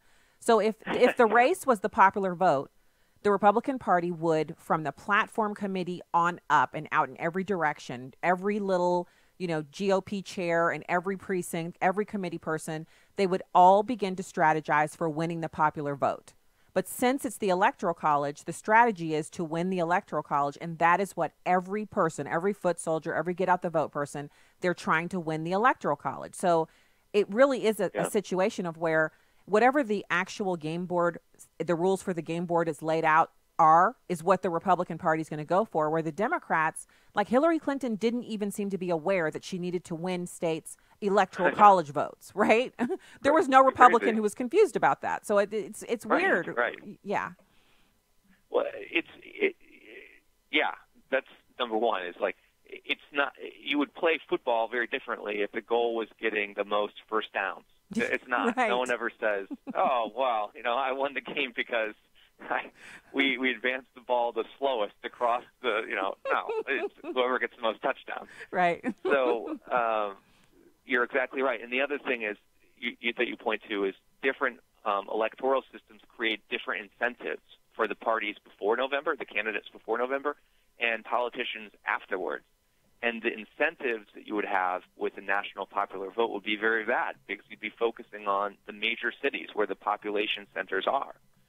And that's much worse than the current system, which forces people to focus on swing states, of which there's many, and it's not the same swing states from election to election. And swing states have rural areas, suburban areas, and urban areas. So it requires candidates to campaign across all of those different sorts of regions. Whereas you go to a national popular vote, the only people that are going to know there's an election going on are people in New York City and L.A., maybe people in Chicago, I guess. Well, Florida. There people, so they would go to Florida. They would go to the top. You could take the list of top 10 metros by radio market, and those would be the top 10 cities that would receive campaign efforts. Right. And everyone else would the big media market. Yeah, and everyone else would be completely unaware. Like here in Missouri, because we're number 22 now. When we moved here 20 years ago, we were a 17 market, I think, and now we're 22 due to population loss because we've had a bunch of corporate headquarters move out. Like I think 33 corporate headquarters have moved out of St. Louis in 20 years. And so a corporate headquarters means maybe 500 to 1,000 employees and their wives and kids and, or husbands and kids and dogs and the whole household leave the area.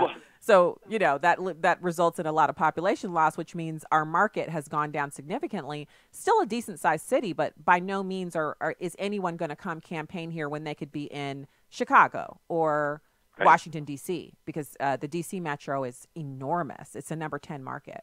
Right. Or seven. Elizabeth Warren made this crazy point that she was in Mississippi, and she said, well, candidates don't campaign in places like Mississippi because you're not a swing state. But there's no electoral scheme where candidates are going to travel around the 4,000 counties in the country. They're going to focus on the biggest bang for their buck. And you said it. They're not going to go to the media market that's 22nd or 17th because they don't have an unlimited amount of money or time. So they're going to focus on the 2 or 3 or 5 or 10 biggest cities. And those cities, year after year after year, are going to pretty much get the focus of candidates and then probably the focus of, like you said it, the Republican Party is going to focus its entire message and platform on winning those cities. So will the Democrats. And that would be a pretty bad situation. Well, I could see a situation in which if it was just about the coast, the middle of the country might say, we don't want to be a part of the United States anymore. Mm-hmm. We don't have any say in the elections. All we do is pay tax and help support these, whatever the ideas are that the cities want. We want to be in our own country. And I could see people in, this part of the country, especially knowing what we're like out here. We're nice and we make great neighbors, but we are not willing to be ignored. I would not want to be a part of a country like that. And I know there's a lot more. It's really difficult for a state to secede from the union, but I think people aren't understanding the unintended consequences of this nincompoopery. It's just these are not even good ideas. They're not even ideas. I shouldn't say good ideas. They're not even ideas, because an idea has to be something new that's being proposed that has a probability or possibility of working. And the stuff that people are proposing, giving only 3 areas of the country all of the power over how we live, that's just crazy. Right. Yeah. I mean, the founders were smart. They devised a scheme where states have a lot of power in themselves. So we have a federalist scheme. We also have the Senate, where states have equal representation. And then the Electoral College, where even a small state has a guaranteed 3 Electoral College votes out of 538. That's not nothing. So you have these schemes of representation that are well-suited for a continent-sized country. The only countries where you have really no state or regional representation are quite small, and not nearly as diverse in terms of their cultures. We have such a huge country, and how much does a person in Missouri or North Dakota or Wyoming want to be governed in every instance by people in New York City or L.A.? That's a totally different mindset and culture, and the founders understood, I think, that there'd be a lot of regional diversity, and thank goodness a lot of their Constitution remains unadulterated to include the Electoral College. Exactly, John. It just makes me think because I do think that Republicans would obviously, because they want to win, they would change the way they campaign. But it always reminds me of back when Roy Blunt was running for the Senate for the first time, and he literally, so what other senators do, like Claire McCaskill, she went to Cape Girardeau, Kansas City, and St. Louis. And she hit every single little municipality in St. Louis and Cape Girardeau and Kansas City. She went to the rural areas, but she didn't spend a ton of time out there because she knew her votes weren't there. She knew if she could win the big metro areas, she could probably win. But Roy Blunt never ran against her. He ran for the other senatorial seat. What he did was he hit every county in the state of Missouri, specifically the rural ones. He hit every one of them 3 times, 3 visits to every single county in the rural parts of Missouri. And I remember driving across the state. In Missouri, I mean, it's not tiny, but it's not as big as Texas by any means. So I'm driving across, and the further out I went, the more like literally building-sized Roy Blunt signs I saw. And I began to realize that what he was doing was he was making sure that he would win every single county to make up for the parts of St. Louis, Kansas City, and Cape Girardeau that are very liberal that he knew he couldn't win. And there's a lot of votes in the outstate here.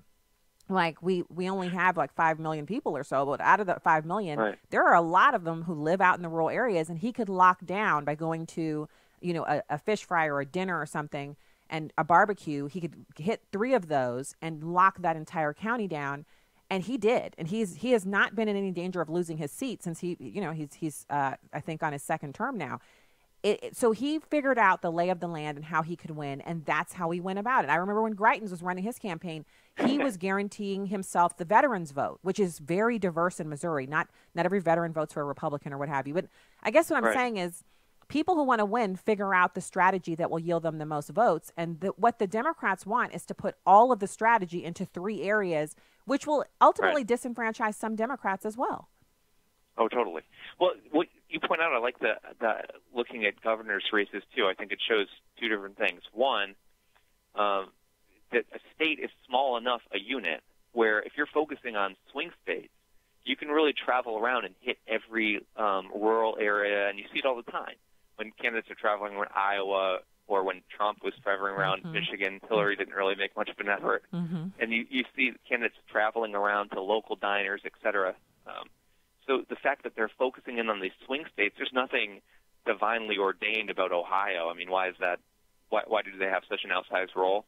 Well, they won't in maybe 2 elections or 3 elections. They happen to be a swing state now. They're taking their turn.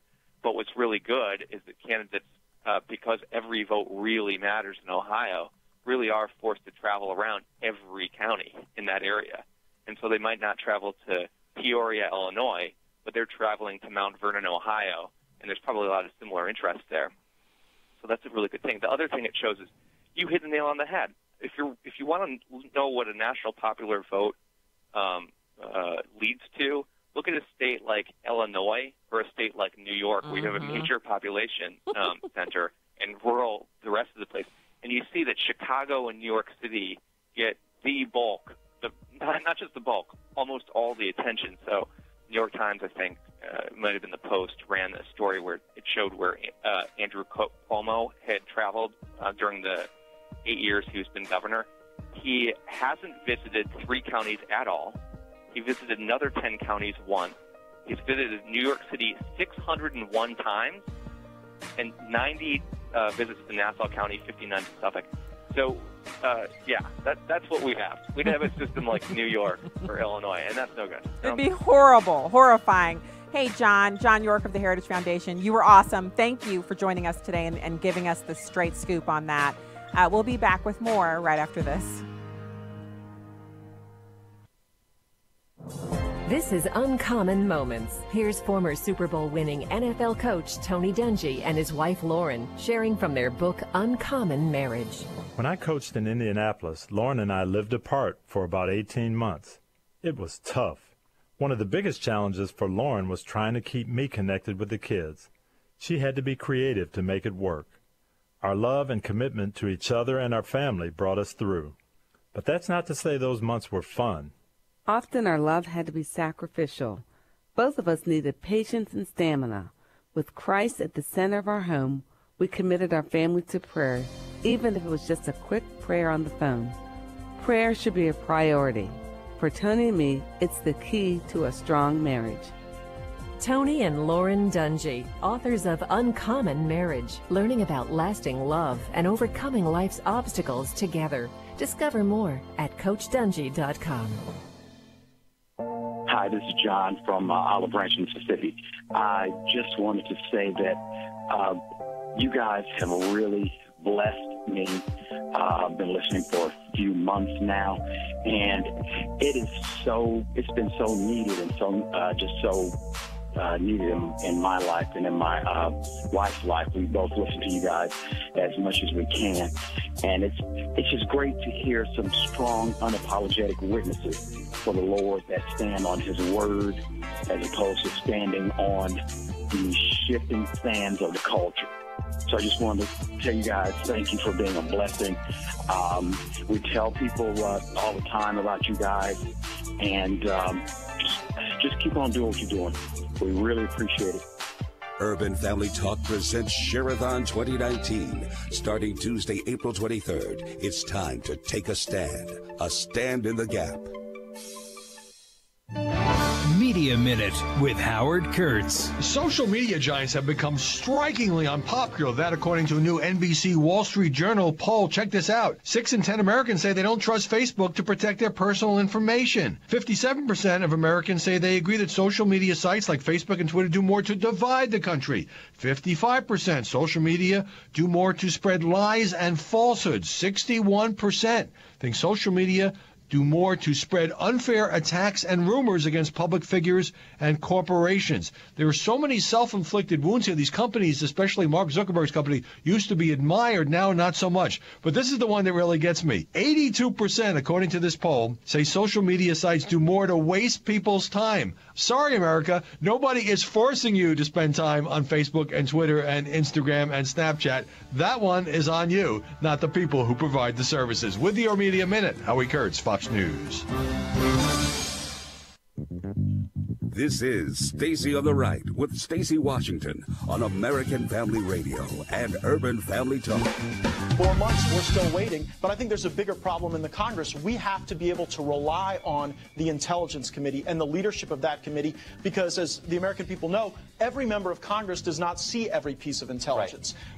I have filed legislation today sent to the House that Adam Schiff needs to be removed from the Intelligence Committee because how are the rest of us supposed to be able to rely on a man who you just showed lied to the American people when he said that there wasn't spying, or when he lied and said there was actual evidence of collusion or clear evidence of collusion? If Adam Schiff is able to review covert operations and intelligence, and if we have to be able to rely on his representations, our whole system is broken. I mean, it would be like putting Lori Loughlin in charge of the College Board. It would be like putting Jussie Smollett in charge of the hate crime division of the FBI. We have got to remove Adam Schiff from the intelligence. So that was pretty fantastic as Representative Getz talking about his resolution that he introduced to remove Adam Schiff from the House Intel Committee. He's so right about what he said. And it's not because, I'm not saying this because Schiff is a Democrat. I'm saying because the Democrats control the House. They get to choose their person. But Schiff has said things that have basically made him, you can't place any confidence in him. You can no longer be confident in what he says because of the comments that he's made. And if other members on the House committee feel that way, then especially the House Intel Committee, then the Democrats should replace him with someone that can be trusted. It's that simple. That's not partisanship. That's just good common sense. Now, you might remember that we had some audio from Attorney General Barr saying that he felt, yes, it was spying. It absolutely was spying that happened on the Trump campaign. If you look up the definition of spying, what happened is what the definition says of spying. It's spying is spying. You know, no need to be shocked about it. But James Clapper, just in case you're wondering, because you don't listen to or watch CNN or MSNBC, you know, I martyr myself in that area for you. I watch it. I listen to it. The clips anyway. And many, many times James Clapper said that Donald Trump was a traitor, that he was a puppet of the Russians, that he was someone who could not be trusted. He not only did he need to impeach, but that he would go to jail. He made statements that were so incendiary and so outside of the purview of someone who used to head up a major government agency. It was shocking to me that they kept having him on. Even more shocking to me is that they're still having him on to make comments like what he said here. He says it's stunning and scary that Barr would raise spying allegations. Listen to this man. I mean, it's as if he's never heard himself. Or maybe if he can hear himself, it just the words are in another language and he can't comprehend the things that he's hearing coming out of his own mouth. It's number two. Oh, I thought it was both stunning and scary. I was amazed at that and rather disappointed that the Attorney General would say such a thing. That, you know, the term spying has all kinds of negative connotations, and I have to believe he chose that term deliberately. And I think it's incredible that if he has concerns, he could easily have, on his first day on the job after his confirmation, asked his own IG, the Inspector General of the Department of Justice, for a briefing on his preliminary findings in the course of his investigation, that is the IG's investigation, into whether there was any wrongdoing by the FBI. And I think it would have been far more appropriate for him to just defer to that investigation rather than postulating with apparently no evidence. He just has a feeling that there was spying against the campaign.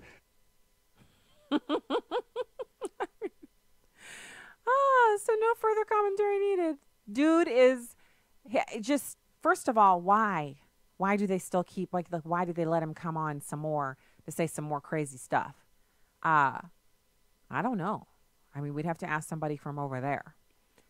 So you might have also heard that, pivoting over to Bernie Bros and Bernie Sanders, that Bernie Sanders has said, you know, he's had to acknowledge that he's a millionaire, millionaires and billionaires.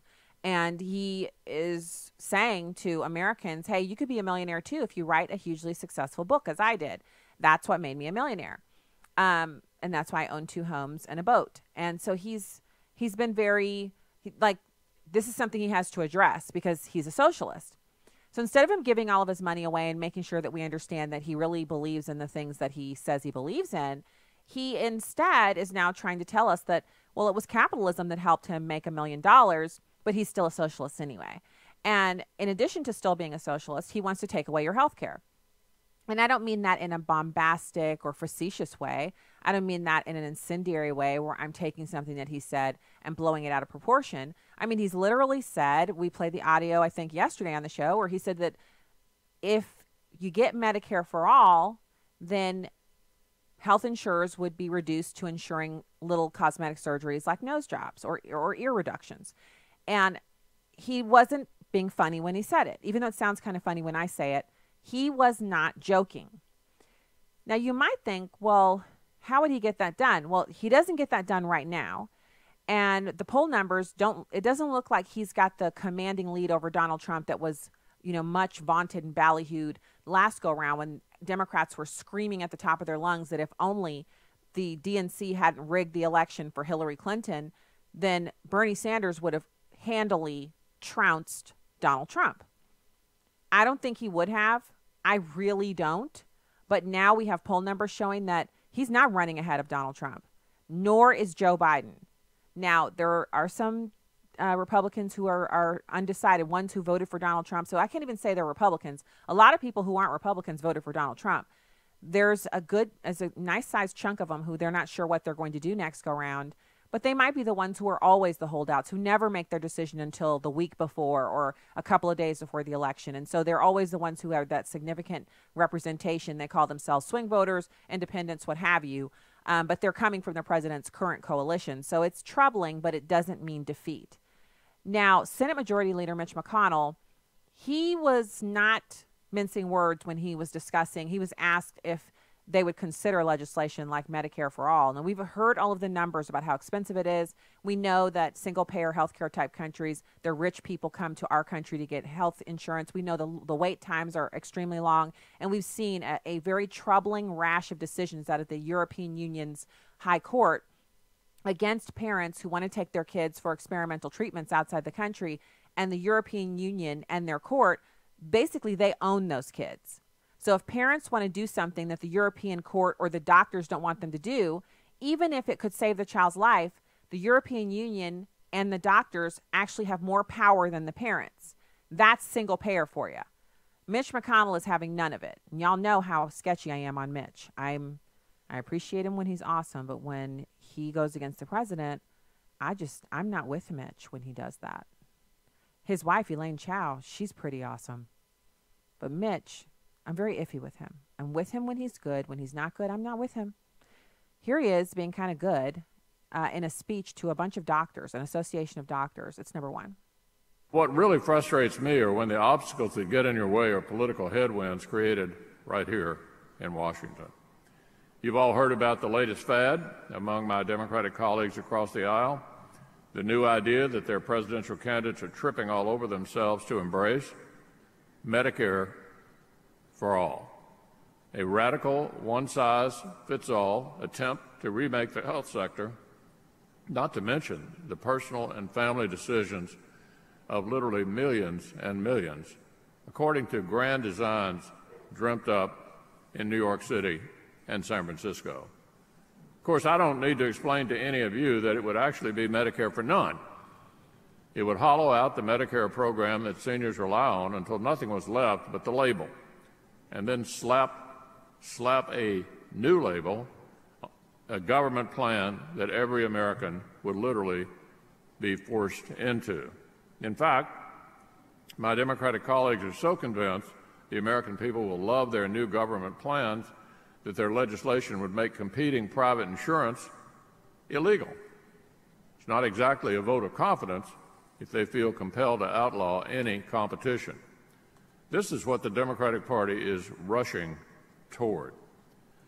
Let me tell you that I'm often asked what being the majority leader of the Senate is like. And the best answer I've been able to come up with is a little bit like being the groundskeeper at a cemetery. Everybody's under you, but nobody's listening. So what is it that the majority leader of the Senate gets to do that the other 99 don't? It's to decide what we're going to do. And if I'm majority leader of the Senate in 2021, we will not be doing Medicare for none. And he just made the case there for leaving the Republicans in charge of the Senate in 2021. And he used something that was, it is just doctors. If you talk to them, if your doctor isn't afraid to talk to you about something that doesn't have to do with your health care, if you know a physician personally where you can speak to them outside of their office and just ask them, what's going on in your industry right now? Like, do you feel confident, or do you feel like the proposals that are being brought forward by the Democrats have any merit? Would you prefer to be in a single payer type of an environment?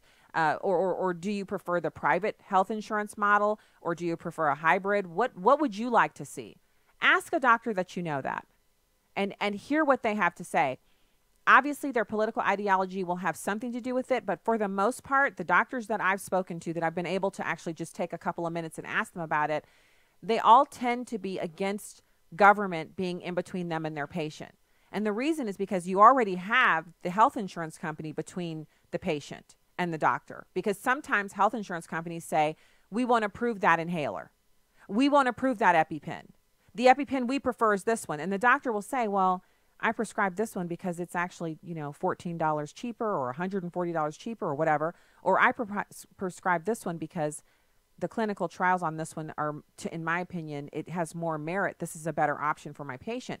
But the health insurance company says, we cover this. And this isn't stuff I'm making up. This has happened to us, where we get to the pharmacy and we're using our pharmacy benefits that we pay for. And she says, oh, we just looked. Yeah, we can't fill this one. Are you okay if we give you this version of the inhaler? I'm like, why? Your insurance company prefers this one. Well, just for 1 second, can we all stop for a second? Doctor of pharmacology, doctor of, pediatrics, mother, meaning person God used to birth human into the world, human that's been birthed that has asthma. All of us have actually met. Me and the child and the doctor have sat down and talked about what the best treatment protocol is. We have not ever seen anybody who works for our health insurance company. For all I know, they could have a bunch of robots running that thing. Now, we're happy to have insurance. We do not want to give up our insurance. But when is the last time someone from your insurance company went to the doctor with you when your kid has, just multiple rolling asthma attacks and you and the doctor are trying to figure out what to do? At what point do you hear a little light tap on the door and someone from the insurance company comes in and says, I just wanted to come in and hear what the situation is here because I kind of have a feeling you're going to write a couple of prescriptions today? No, you just get basically an automated response back at the actual CVS pharmacy or Walgreens or wherever you are. And the doctor of pharmacology strolls over and says, your insurance covers this inhaler. Now, apparently that inhaler works, but it's not as good as the one the doctor wanted her to have. So if I want her to have it, I got to pay for it out of pocket. If I want to use my insurance benefits that I've already paid for, I got to use the one they want.